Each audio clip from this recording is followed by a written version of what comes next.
This is the view from my new apartment. I love it. It's amazing. But what I want to talk about today is more in line with what I shared last time. I want to talk about games. One game that I try and play anytime life gets pretty annoying is it's something like the Stoic Challenge that's described by William Irvine. What that means is rather than allowing the events that we don't like or don't necessarily like and that we don't have any control over to really ruin our day or our week or our month or our life, to just roll with it, laugh at it, take it as a challenge. And the challenge is to remain chill, you know, or just not let it bother you. So I try to keep that in mind, and I feel like I've gotten pretty good at that in the last, yeah, over the last 2 or 3 years. I did not used to be good at that. I used to get very upset at little things, even things that don't really upset other people, and they make me really mad. And then I get mad at the people who had caused the little things, and because I feel like that person whose fault something annoying was had ruined my day. And I'm not like, I mean, there's still people who can really get under my skin, but for the most part, I think I've gotten better. And tonight is a good example of this. You can hear, I think, maybe in the background, people laughing and talking. Those are my downstairs neighbors. So I just moved into this new and amazing apartment with this amazing view that I'm absolutely in love with in an amazing location. And I love the space, but I wasn't aware of the fact that my downstairs neighbors were not just tenants, they're actually people who are running this cultural space.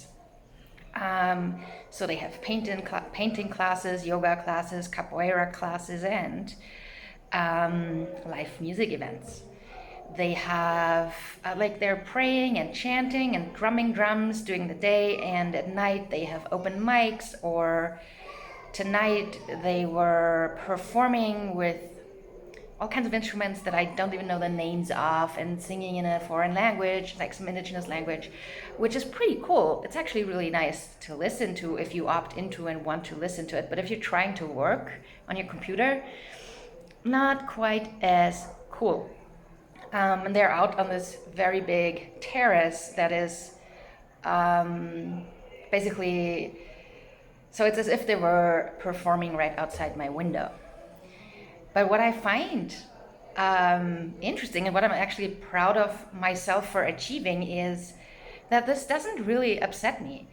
I'm aware of all kinds of ways in which this could upset me or might upset someone, but or might have upset me in the past. But really, I like the person I am today. I kind of just roll with it.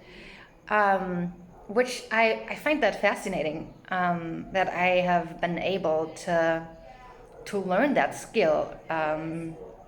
So for me, remaining relaxed in the face of highly stimulating environments, for example, that are intruding into your space, for example, auditively, like my neighbors,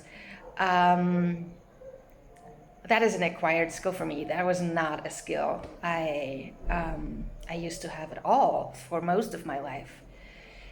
But now I feel like, well, sometimes you win, sometimes you lose. I didn't realize that it was an event space, but I don't feel like my landlord had any obligation to tell me about that either. When I looked at the apartment, everything was quiet, and he referred to the people living downstairs just as tenants, not as, he didn't point out that it was an event space, but really, I didn't ask either. And also, like from what I've seen, because I can go out on my balcony and look down and see the people doing their stuff on the big terrace, they look like really nice people, you know? They look like students, artists. I have this whole story in my head that I'm telling myself about these people, even though I haven't really talked to them. And the story is that they're struggling young artists. They really want to create that space together, but they don't have enough resources and funds to make that space happen in like the center of the city. So they are trying to do that in a more residential area, which is still, I mean, we're still in the Zona Central, but anyways. And they're doing the best they can. And it's kind of really nice to see the community of artists and of visitors to the center that they're getting together here. Like, I don't know, like it makes me smile when I look down there.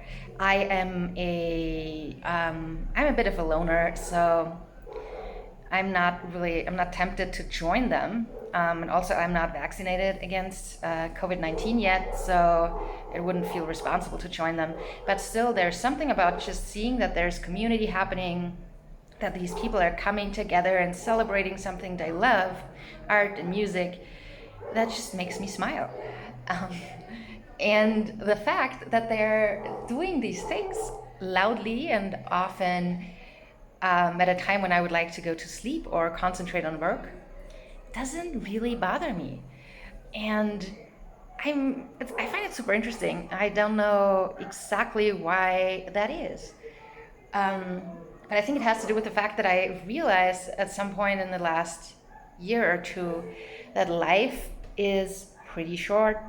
And I really don't have time for any of this bullshit that comes with being annoyed at people. And life is so precious and so short. And life is such an adventure. Also, I'm like still young enough to become an entirely different person every day and to be put into entirely new contexts and thrive in them. Or if I don't thrive in them, make an adventure and a good story out of them.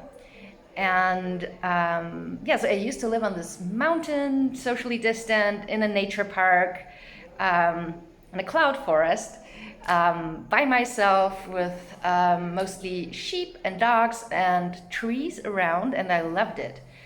And I wouldn't see people for a week at a time. A lot of the time it was fun. I enjoyed that. I liked the solitude. I liked gardening. I loved walking in the forest.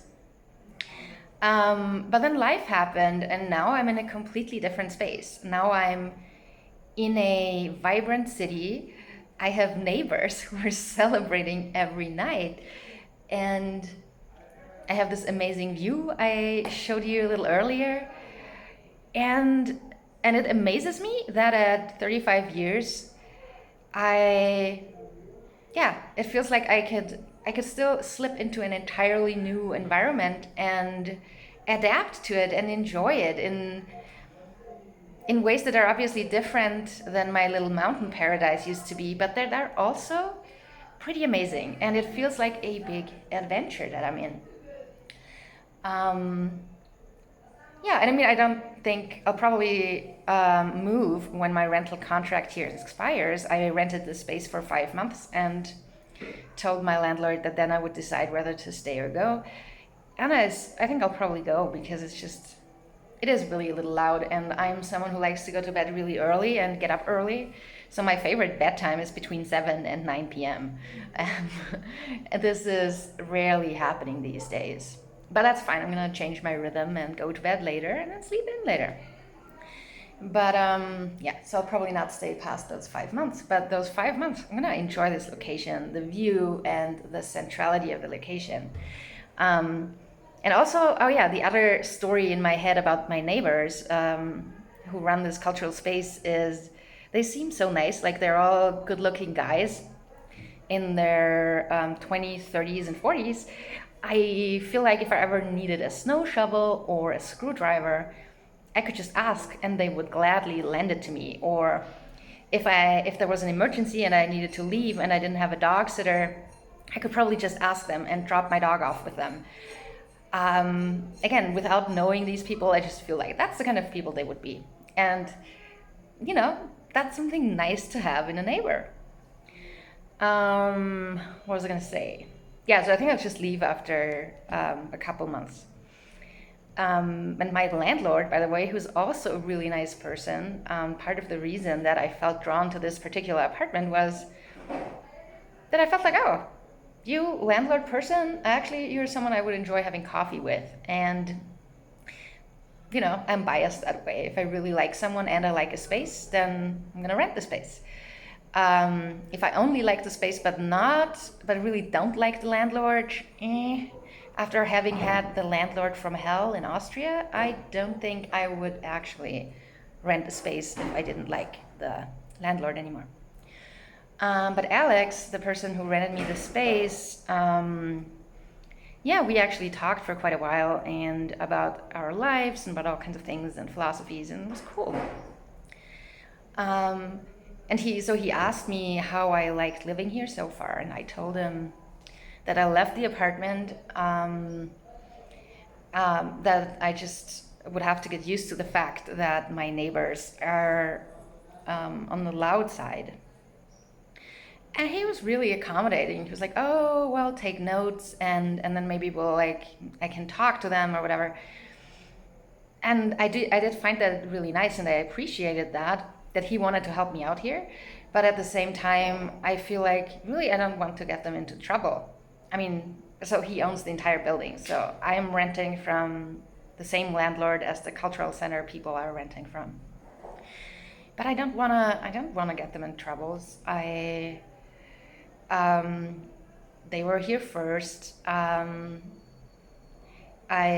think it's nice that these spaces here are mixed, that you have living spaces and community spaces in the same buildings and the same streets. And so I don't feel like complaining about them or like starting a fight or a war with them. And that is also really nice. I feel like in the past there was a time where this had, not only would the neighbors have annoyed me, I would also have tried to somehow win this fight that I would have made up in my head, and now that's just a non-issue. On the other hand, there are still things that really get under my skin and that really annoy me and bug me. And for example, today, I had such an experience. I find it interesting to compare these two experiences and try and figure out what the difference is. Why does one of those things annoy me and the other one doesn't? So the experience that annoyed me today was so I have a car with Guatemalan license plates, and I don't want to drive it back to Guatemala, but I can't really sell it here in Mexico. That's pretty complicated. So I'm trying to find out what the legal steps are that I have to take to allow someone else to drive the car back to Guatemala for me and sell it there for me. Actually, my landlord suggested that when I mentioned the car thing, he was like, oh, adventure, I'm gonna take your car.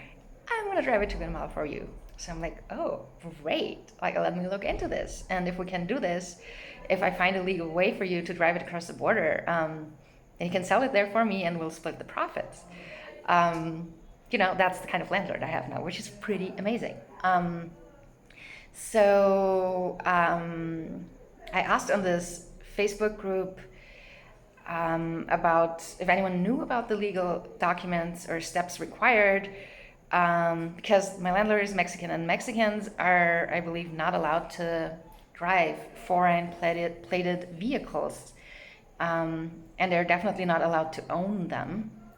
So I'm not sure how it would be with all the checkpoints and getting across the border, if that is an option for him. So anyway, so someone recommended this lawyer.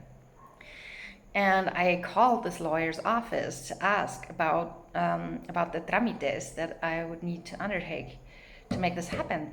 And the person answering the phone answered in English and then just kept speaking English. And I wanted to speak Spanish, I'm in Mexico. I want to improve my Spanish, and I also kind of don't like the assumption that some expatriates in this part of the world have, that everyone who is a foreigner in this part of the world is from either the US or Canada, because I am not. And um, so I got kind of annoyed, and I spoke Spanish to the guy who was speaking English to me, and he kept speaking English. Like, I kept answering in Spanish.